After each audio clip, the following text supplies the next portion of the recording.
Welcome back to the channel. In today's video, I'm going to show you how to clean up your laptop and make it run faster by adjusting a few Windows settings and removing unnecessary apps. First, click on the Windows search box and search for Power Settings. Open the Power Settings and find Power Mode. Expand the Power Mode option and make sure Best Performance is selected. This setting allows Windows to prioritize performance when your laptop is plugged in, although it may use more battery. Now, go back to the main Windows settings page and search for Startup Apps.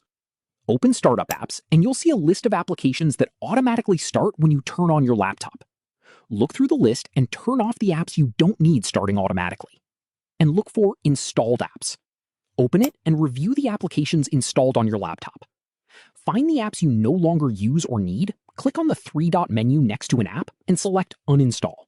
Remove only applications you're sure you don't need. Now, go back to Windows Search and search for Adjust the Appearance and Performance of Windows. Open it and look through the available visual effects.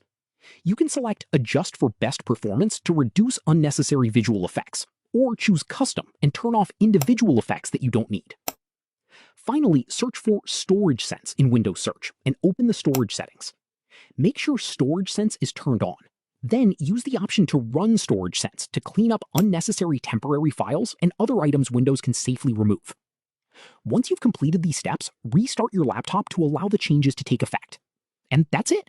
If you found this tutorial helpful, don't forget to like this video, subscribe to the channel, and turn on the notification bell for more Windows tips, performance tricks, and computer tutorials.